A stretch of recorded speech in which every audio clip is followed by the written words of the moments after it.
나는 전능하신 아버지 하나님 천지의 창조주를 믿습니다. 나는 그의 유일하신 아들 우리 주 예수 그리스도를 믿습니다. 그는 성령으로 잉태되어 동정녀 마리아에게서 나시고 본디오 빌라도에게 고난을 받아 십자가에 못 박혀 죽으시고 장사된 지 사흘 만에 죽은 자 가운데서 다시 살아나셨으며 하늘에 오르시어 전능하신 아버지 하나님 우편에 앉아 계시다가 거기로부터 살아있는 자와 죽은 자를 심판하러 오십니다. 나는 성령을 믿으며 거룩한 공교회와 성도의 교제와 죄를 용서받는 것과 몸의 부활과 영생을 믿습니다. 아멘. 다 같이 찬송가 500장 부릅니다.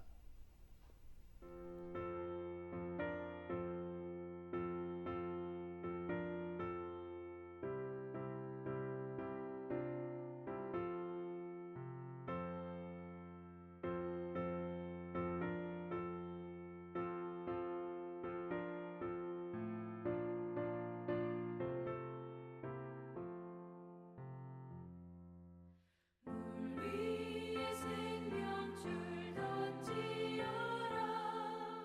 누가 저 형제를 구원하랴. 우리의 가까운 형제이니 이 생명줄 그 누가 던지려나. 생명줄 던져 생명줄 던져 물속에 빠져간다. 생명줄 던져 생명줄 던져 지금 곧 건지어라. 너 빨리 생명줄 던지어라. 형제여 너 어찌 지체하나. 보아라 저 형제 빠져간다. 이 구조선 타고서 속히 가라. 생명줄 던져 생명줄 던져 물속에 빠져간다. 생명줄 던져 생명줄 던져 지금 곧 건지어라.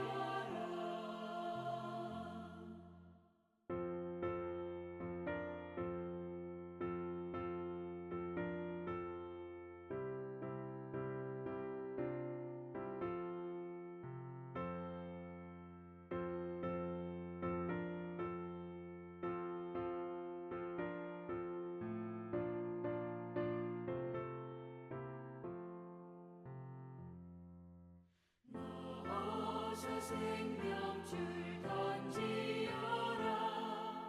저 형제 지쳐서 허덕인다. 시험과 근심의 거센 풍파 저 형제를 휩쓸어 몰아간다. 생명줄 던져 생명줄 던져 물속에 빠져간다. 생명줄 던져 생명줄 던져 지금 곧 건지어라. 위험한 풍파가 곧 지나고 건너편 언덕에 이르리니 형제여 너 어찌 지체하나. 그 생명줄 던져서 구원하라. 생명줄 던져 생명줄 던져 물속에 빠져간다. 생명줄 던져 생명줄 던져 지금 곧 건지어라.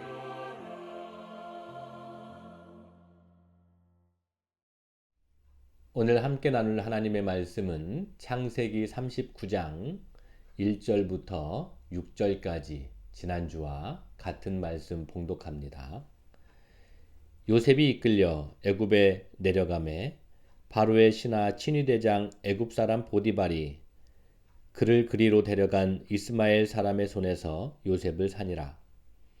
여호와께서 요셉과 함께 하심으로 그가 형통한 자가 되어 그의 주인 애굽 사람의 집에 있으니 그의 주인이 여호와께서 그와 함께 하심을 보며 또 여호와께서 그의 범사에 형통하게 하심을 보았더라. 요셉이 그의 주인에게 은혜를 입어 섬김에 그가 요셉을 가정 총무로 삼고 자기의 소유를 다 그의 손에 위탁하니 그가 요셉에게 자기의 집과 그의 모든 소유물을 주관하게 한 때부터 여호와께서 요셉을 위하여 그 애굽 사람의 집에 복을 내리심으로 여호와의 복이 그의 집과 밭에 있는 모든 소유에 미친지라. 주인이 그의 소유를 다 요셉의 손에 위탁하고 자기가 먹는 음식 외에는 간섭하지 아니하였더라. 요셉은 용모가 빼어나고 아름다웠더라. 아멘. 반갑습니다. 우리는 지난 시간부터 요셉에 대해서 그리고 특별히 요셉의 형통에 대해서 생각해 보았습니다.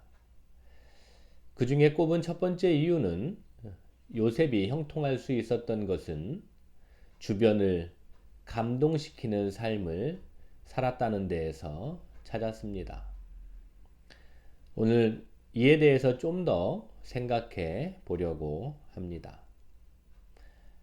아브라함과 이삭 그리고 야곱과 비교해 볼 때, 즉 하나님께서 택하신 가문의 족보의 조상들을 볼 때 상대적으로 요셉 이야기의 특징 중에 하나는 요셉의 신앙생활에 대한 언급이 거의 없다는 것입니다.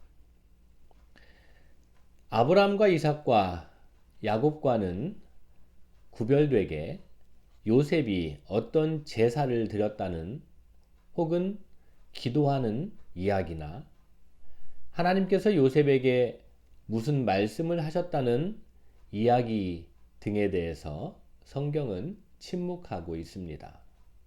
단지 하나님께서 요셉에게 함께 하셔서 요셉이 형통했다라는 설명과 요셉의 대화 가운데에서 하나님에 대한 언급이 몇 차례 나올 뿐입니다. 그런데 여기에서 하나님께서 함께 하셨다, 하나님께서 범사에 형통하게 하셨다라는 이 표현은 사실 하나님과 가장 긴밀한 관계에 있는 상태를 말한다고 할 수 있습니다. 그러니까 요셉은 인간의 신앙이 도달할 수 있는 최고의 상태에 있었다는 뜻을 담고 있다는 것이죠.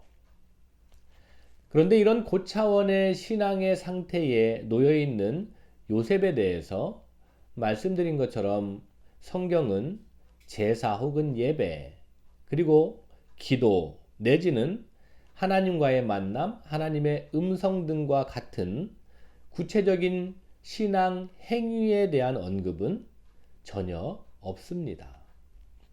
왜 그럴까요? 이렇게 생각해 볼 수 있지 않을까 싶습니다. 하나님과의 관계에 있어서 예배, 기도 혹은 음성을 듣는 그런 일들은 중요한 하나의 형식이라고 할 수 있습니다. 그런데 그 형식 너머에 하나님과의 관계를 드러낼 수 있는 것은 구체적인 삶의 모양이라고 할 수 있죠. 요셉에게 있어서 예배 의식과 삶은 하나였다라고 볼 수 있습니다. 그렇기에 요셉의 예배 의식 혹은 형식에 대한 언급이 아니라 그 내용, 즉 형식을 담은 삶을 말하고 있는 것이죠. 바꿔 말하면 삶의 신앙생활이란 하나님이라는 단어를 사용하지 않으면서도 그 삶이 하나님을 말하고 있고, 기도라는 형식을 취하지 않는 상황에서도 언제나 쉬지 않고 기도하는 삶을 살고 있으며, 예배 의식이 없다 하더라도 그 삶 자체가 예배를 드리는 것을 말한다고 할 수 있습니다. 바울은 이것을 일컬어서 산 제물로 드리는 예배, 즉 살아있는 신앙이라고 가르쳤습니다. 살아계신 하나님은 살아있는 삶의 신앙으로 섬겨야 하죠.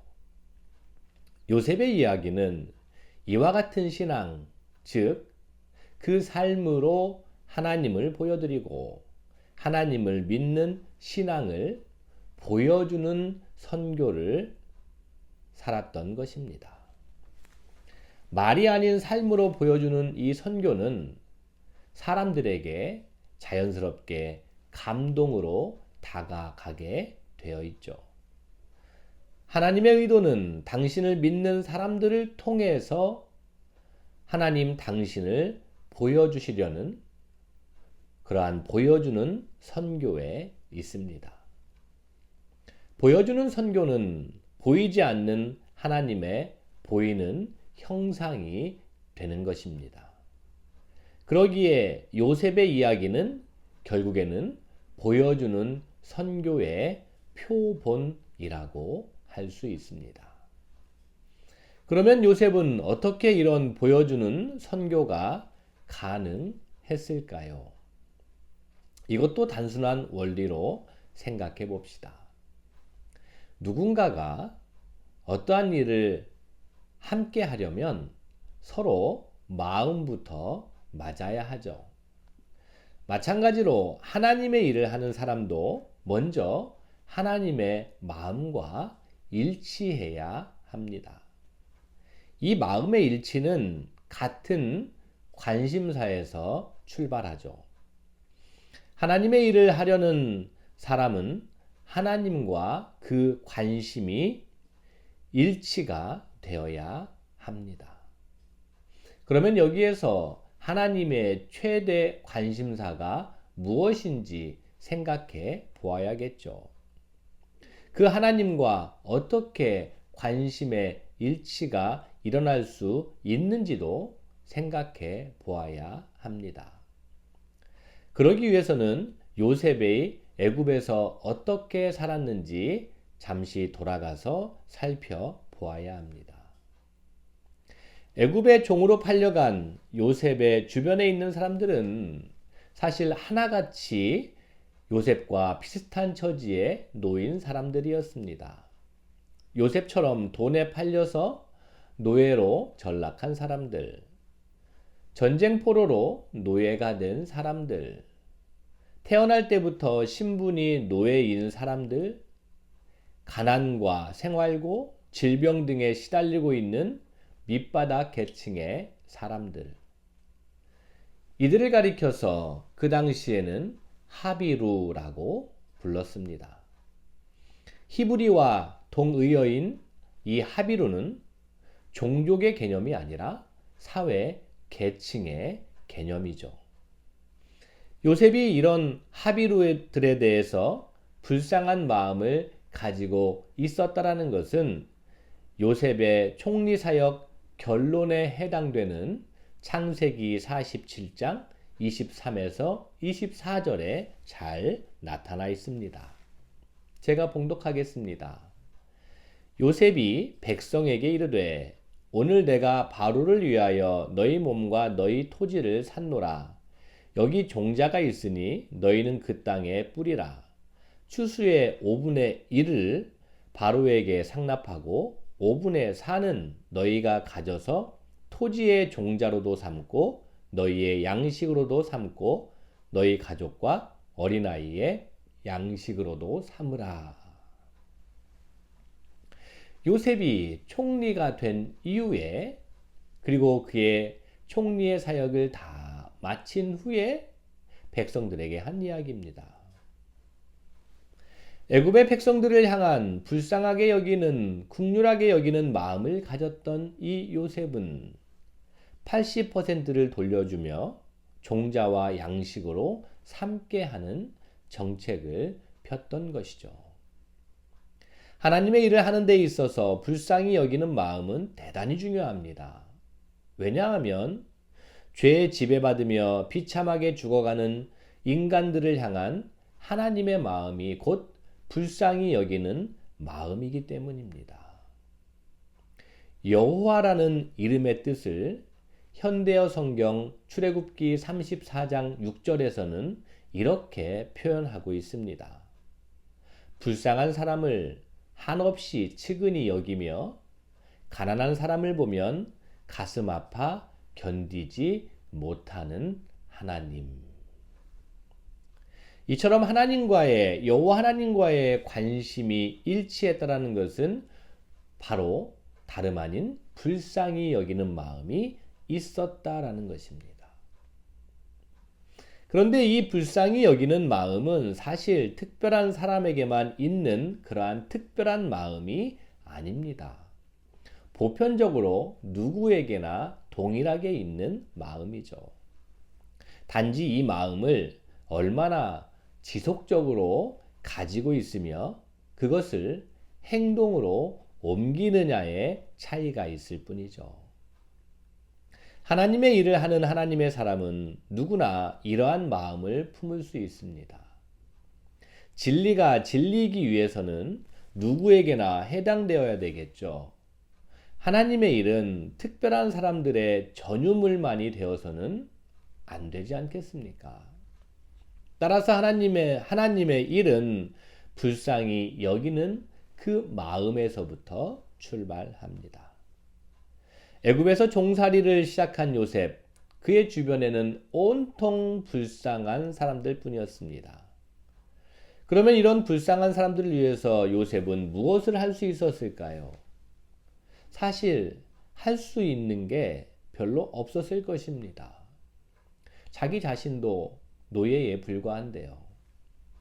이 역시 누구나 경험하는 일입니다. 언제나 현실의 벽은 높고 두텁기 때문이죠. 가난은 나라도 구제할 수 없는 불가능의 영역이라고까지도 말합니다. 대부분의 경우 이런 현실의 벽 앞에서 불쌍히 여기는 마음은 풀이 꺾이고 절망하고 말죠. 또한 삶의 현실이라는 고달픔의 연속이 있기 때문에 한가하게 남을 향한 불쌍한 마음이나 품고 있을 여유도 없을 수 있습니다. 이런 이유로 누구에게나 있는 불쌍히 여기는 마음은 잠시 스쳐가는 생각에 그치고 말기도 하죠. 그런데요, 간혹 이 마음을 식히지 않고 끝까지 간직하는 사람들이 있습니다. 어떻게 이 마음을 식히지 않고 간직하며 지속시킬 수 있을까? 또 힘없는 사람이 불쌍한 마음만으로 도대체 무슨 일을 할 수 있을까? 우리는 요셉을 통해서 그 비결을 발견할 수 있습니다. 이에 대한 구체적인 내용에 대해서는 다음 주에 보다 구체적으로 언급하면서 생각해 보도록 하겠습니다. 이제 오늘 말씀을 정리하면서 나 자신은 오늘 하나님의 긍휼히 여기심으로 살아가고 믿고 그리고 고백하고 있습니다. 사실 거저 얻은 것은 아무것도 없고 보장된 삶이란 있지 않기 때문이죠.